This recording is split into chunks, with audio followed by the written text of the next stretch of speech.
Okay, so now for what might be the most artificial part of the playthrough.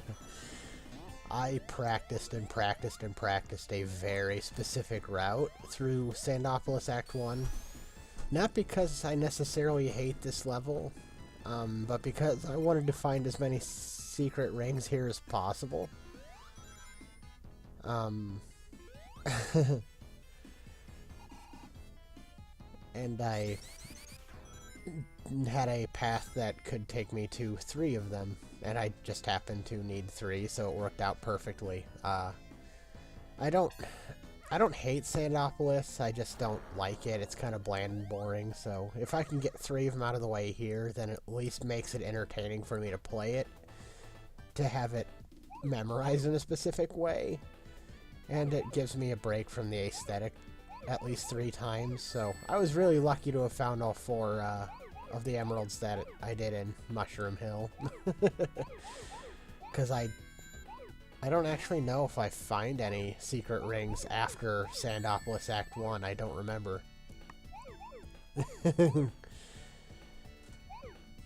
But yes, I will get all the super emeralds by this video. Spoiler alert. These special stages they're strange. They're strangely laid out. They have strange things going on in them, but they're not overly hard. They're not as hard as, like, some of the first ones that I did for the Chaos Emeralds from Sonic the Hedgehog 3. They're just really weird. But Sandopolis is kind of bland. And if you don't have a dedicated pathway through like I do, it also can take a long time because it has a bunch of weird pathways and gimmicks. Otherwise, it's probably the most prototypical, like, Sonic and Knuckles level, in that it drags, and I just don't care for it, and it's, you know. But Kojiro, shouldn't you be saying that about Sandopolis Act 2? That's the worst level in the game. Oh, that's not fair to Sonic and Knuckles, though. Like, this is the prototypical level. If I called Sandopolis Act 2 prototypical, you know, that's a pretty big curse on the game. Yeah, Sandopolis 2 sucks, but we'll talk about that when we get there, because I've got something to say about that level. Now, just do the weird shit that I'm doing, and you can get 3 Chaos Emeralds, or Super Emeralds, or whatever emeralds you are getting. And if you have the 4 for Mushroom Hill, hey, the more the better. I don't have any other secret rings memorized past this level. It's another reason it was really good that I found all 4 of them in Mushroom Hill. Because again, I only know a pathway that brings me by 3 of these in Sandopolis, that's the name of it. I kept wanting to say Dusty Desert, but I think that's a Mario thing. That would have been blasphemy. Kind of like that one time I played Sonic 3 and Knuckles with the Super Nintendo controller. That was just blasphemy.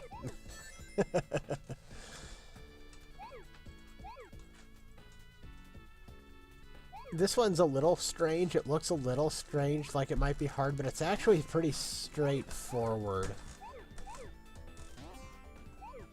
This part's a little weird. Like, I don't know a better way of getting all of these. Like, but whatever. It's not too hard. You can get it, and presumably your first go. You're probably better at this game than me, so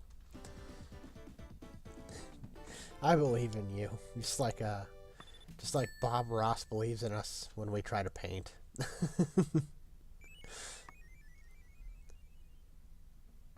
I'll talk more about this room, because we'll actually see this room in game, like where all these emeralds are.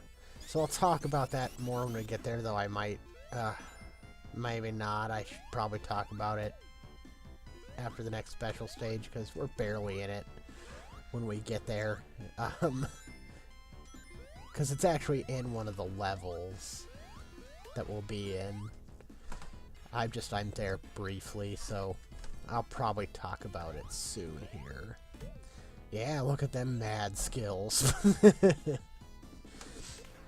This is what happens when you actually memorize pathways.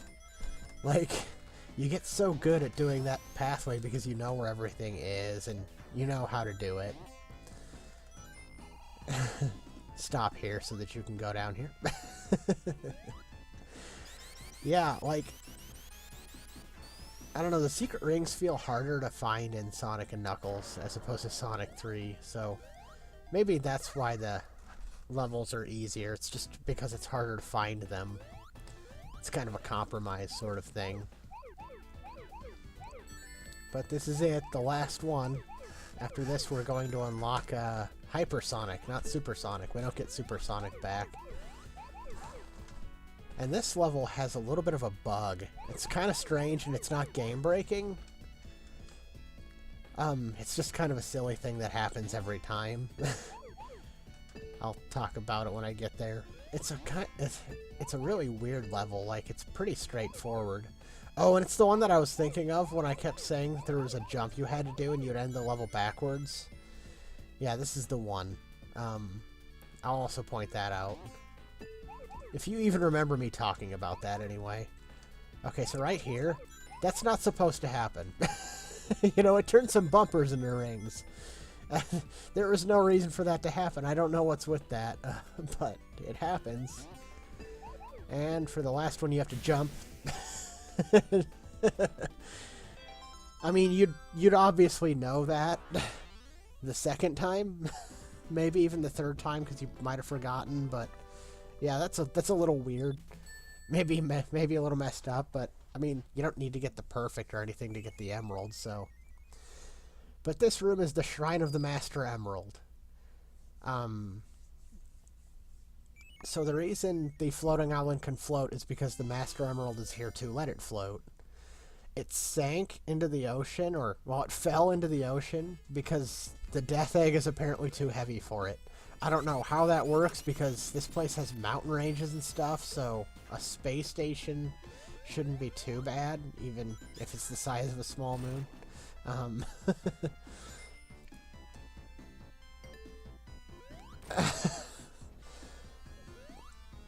But, so, yeah, the island can float because of that. And Knuckles, if I haven't explained, is the guardian of the Master Emerald. He's here to prevent people from stealing it because it has the power to neutralize and control the Chaos Emeralds. It's a very important relic.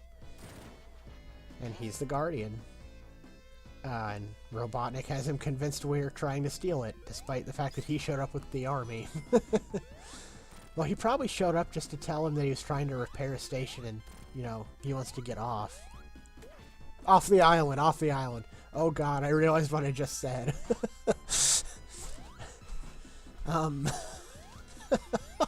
Moving on. But of course, Robotnik is actually here to steal the Master Emerald, because he wants it to power his Death Egg. And that was a really close call there. Are we approaching the end? I don't think we are yet. See, this level, I haven't been in it for that long comparatively.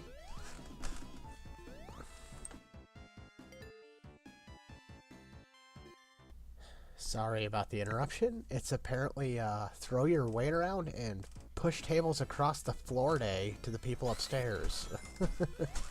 They're still at it. But anyway, so yeah, we haven't been in the level for that long, but it still kind of drags, doesn't it? It's just the most boring level in the game, leading to the worst mini-boss in the entire game. Not hard bad, mind you, just, like, some of the other ones are boring, but this one, this one's boring. Okay, so the gimmick here is, you can't actually fight him. You destroy him once, he reforms. You don't do any damage. So, the trick is, and you have to do this to beat him, you have to lead him to the edge where that sandfall starts. The liquid sand, I guess. That's some Final Fantasy XII shit right there. But he'll hop over, and you just do this, and you can either lead him in or hit him in, you know, because you can jump on the sand, so. Now what I'm trying to do here is get the goalpost to this specific spot that I have circled on the screen right now. Exciting. Maybe I won't even be able to figure it out, but there's an extra life under there. That's the only instance of an extra life being underneath one of these goalpost areas that I know about, because you've seen it hit boxes up before. That's just a bonus thing you can get. That's an extra life. Here's Sandopolis Zone 2. Yay! Alright. So this is considered by many, the vast majority, but not everybody, to be the worst level in Sonic 3 and Knuckles. Because it's long, it drags, it has a very, very bunch of unfun gimmicks, and it all combines into just one mess of a level. Now, from a conceptual standpoint, I like this level a lot. But from a design standpoint, I don't. So what just happened there is we released a bunch of ghosts. This is where we get into the light gimmick. See, in addition to all these tricks and traps you have to avoid, you also have to keep the lights on or the ghosts will become angry. And when the ghosts are angry, they attack you relentlessly. The lights aren't hard to turn on, you just have to find one of those light switches. You'll see me press every once in a while. If the ghosts disappear, you know that I've hit the switch. If the lights come back on, you know that I hit a switch.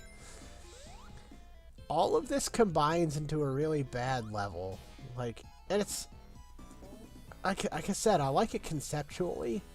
It's just the design doesn't work with how they ended up doing it. That's a light switch, mind you.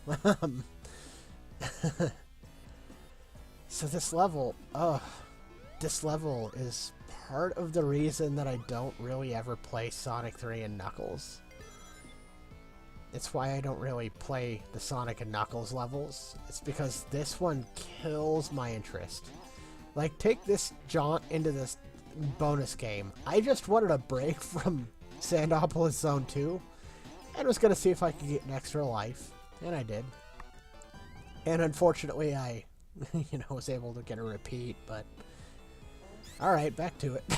I take a couple breaks like that. That's the first of two. I'll take another one shortly as I get really tired. Because this level, because it drags on so long and because you're under such a stressful situation, because we haven't even seen the worst of it yet. It just gets frustrating and stressful. You just want a break from it. If you've played Halo, it's like any of the Flood levels. Or at least I'm assuming. I've only played the first one. It's like the Flood levels from that, where you just want a break, but the Flood won't give you a break. And I know you're not supposed to take breaks in first-person shooters, but I never claimed to be good at first-person shooters, did I? So that's my counter-argument there. Yeah, this level, it just doesn't give you a break. I mean, it's a Sonic game, and so you're probably not going to want to take very many breaks at all, but... This is the one level where I find that to be the most untrue. You might wonder if you're ever going to see the ghosts actually attack. I will leave that up open, and you'll have to discover for yourself. Because we're in the other really fun gimmick of the sand is now rising, and we have to use it to move, but we also have to stay ahead of it or it crushes us. Yay! In a level with a lighting gimmick that will kill us if the lights go out, and traps everywhere. Now we're also on essentially an auto-scrolling section. Except we have to use the auto-scroll feature to actually progress. Like, you have to stand on it to get some platforming done. And that's the door. This is what I thought it was. This is the second sand part. Like I said, I like this level conceptually. It's a really cool idea. It's just it did not get executed so well. And you have to move pretty fast to get the stuff back there. Meaning, someone like me will never get it. Because I don't move fast enough. And you'd think that maybe it was just me who hated this because I don't move very fast. I'm relatively slow when compared to other players who are actually really good at this game. But no, a lot of people actually hate this Gigs level, so yeah, spin dash off of that. It's nice that you can at least push the switches by spin dashing into them. And you don't even have to mash the button, you just have to press it once and it does the rest of the work. Oops. Nah, the lights weren't even close to being off there. It does take them a while to turn off. You know, there's a bit of a grace in that, so you know, you have plenty of time. It's just when you get into situations like one that's coming up, that's when it starts to really become apparent how bad of an idea it truly was.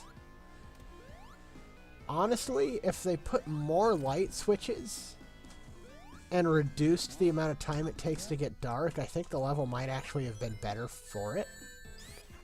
But then again, maybe not, I don't know.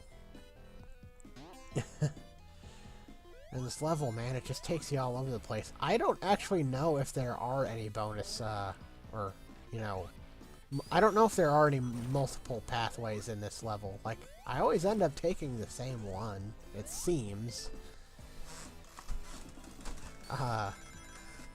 Then again, maybe I'm so hyper-focused on just completing this level that I wouldn't know. But look at that, we're already at 5 minutes and 40 seconds. The lights need to come on, and I am about to enter a really bad situation because this jump is a little hard to make. It's a little awkward, at least for me. And once you land here, the sand at the bottom will come back, so that might mess you up a little bit. Uh-oh. They've got devil horns. They're really angry now. The lights aren't completely out yet, though. They haven't attacked me yet. You still have a little bit of time before they attack you. So don't let me, like, build this level up as if though it's, you know, it's completely unplayable and the time limit's completely unfair. It's more than enough. It's just with the way the level works and the way it's laid out and everything combined, it becomes unfun. I wanted another break because I didn't actually realize that I was right next to the boss. But it's okay, it works out to my favor because I get a bubble shield. And I've never fought this boss with a bubble shield. That does mean I have less time to explain hypersonic. And I only want to kind of do that when he's on screen, so I'll see if I can do that when you next see him. Oh, I guess that's a spoiler. I'll lose the shield in the boss fight, but this is a really cool boss. Design-wise, he's not that hard. I've never really seen him attack. You can hit the spikes, and I think he shoots a laser. But the bubble shield actually is doing pretty decent work against him. The lightning shield is also really good. It's probably better than the bubble shield. But the bubble shield is really fun, because I got to dribble him. But I lost it, so I went hyper. Hypersonic is faster. He's even more invincible than he was before. And if you press jump twice, he does a screen dash, which is kind of like the fire shield's little dash maneuver, except better. It's faster, it can clip through walls, and it destroys every enemy on the screen. So, Hypersonic is really good. Let's hope I don't abuse him, huh? Have a good day, everybody. I made it past Sandopolis. See you next time.